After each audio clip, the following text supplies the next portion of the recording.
ඔබ සැමට ජේසු පීඨයි. මම අද කතා කරන්න යන්නේ පාවුල් තීතස්ට ලියපු ලිපියෙන් කොටසක් තීතස් 2:11. එතන කියනවා සියලු මිනිසයන්ට ගැලවීම ගෙනෙන්නා වූ දෙවියන් වහන්සේගේ කරුණාව ප්‍රකාශ වී තිබේ කියලා. ඉතින් කුණු කසල ගොඩවල් වලින් අපිව තෝරගත්තේ දෙවියන් වහන්සේ ජේසුස් වහන්සේව අදාහ ගන්න නමස්කාර කරන්න අපිව තෝරගත්තේ ඒ කරුණාවෙන් තමයි.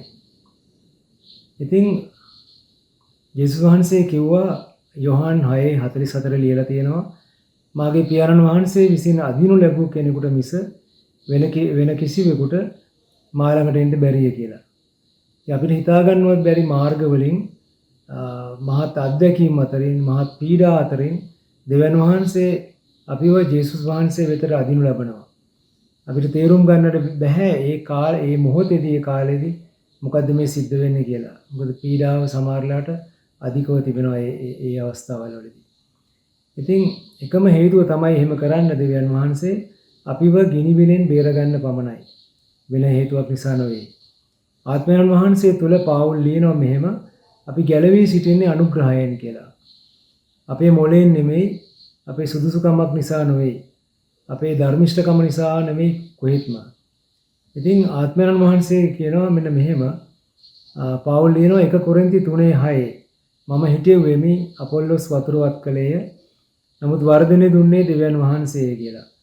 ඉතින් මුලින්ම ඔබට ප්‍රොපේතවරයා හරි එවැන්ජලිස්ට්වරයා හරි ওই තනතුරු පහෙන් කවුරු හෝ ඔබට කලේ ඔබ තුල බීජයක් පැලකිරීම පමණයි.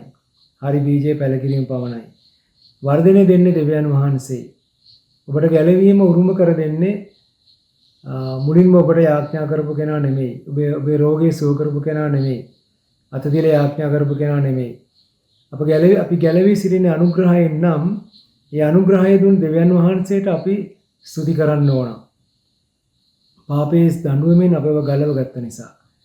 අද බොහෝ මිනිසයන් ස්වර්ගය ගැනවත් ගිනිවිල ගැනවත් හිතන්නේ නැහැ. ඒ නිසා ගැලවීම ගැන ස්තුති කරන්නෙත් නැහැ. ඒක ලොකු දෙයක් හැටියට තේරෙන්නේ නැහැ. පාවුල් එතන ලියනවා සියලු මිනිසයන්ට ගැලවීම ගෙනෙන්නා වූ කියලා. ඒත් ජේසුස් වහන්සේව පිළි අරගෙන ජේසුස් වහන්සේ පිළිටවපු අලුත් කිවිසුම තුලට ඇතුල් වෙන ඕන කෙනෙක්ට ගැලවීම උරුමයි. ඒ අනුග්‍රහය තුලින්.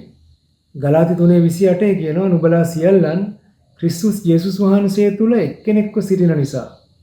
යුදෙව්වෙක්වත් ග්‍රීකයෙක්වත් නැත්තේය, දාසයෙක් හෝ නිර්දාසයෙක් නැත්තේය, පුරුෂයෙක් හෝ ස්ත්‍රියෙක් නැත්තේ කියලා. ඒ ජේසුස් වහන්සේ පිළිගත්තා නම් කිසිම ભેදයකින් තොරව ඔබට අනුග්‍රහය ලැබෙනවා. ඒ අනුග්‍රහය තුළින් ස්වර්ග රාජ්‍යය ඔබට උරුමයි. ඒ උරුමය ගැන ස්තුති කරන්නේ නැත්තේ ඒකේ වටිනාකම නොදන්න අයයි.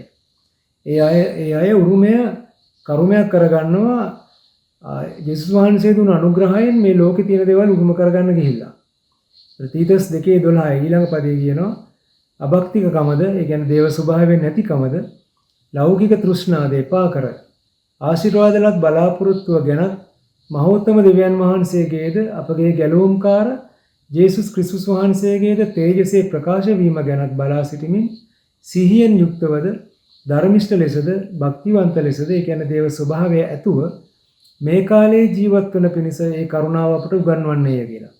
දේව ස්වභාවයේ නැතිකම කියන්නේ දුෂ්ට සිතුවිලි, උපායන්, තිත්තකම්, ඊර්ෂ්‍යා, වෛර, ක්‍රෝධ, ලෞකික තෘෂ්ණා, වස්තු තෘෂ්ණාව, පරම්පරා ගානට එකතු කරන්න තියෙන ආසාව, ආශිර්වාදලත් බලාපොරොත්තුව, ස්වර්ග රාජ්‍යයට ඇතුල් වීමේ බලාපොරොත්තුව, යේසුස් වහන්සේගේ තේජසේ ප්‍රකාශ වීම, යේසුස් වහන්සේ තේජසින් මධ්‍ය අවකාශයට එනවා ඒ පැමිණීම, ඔසවා ගැනීම ගැන.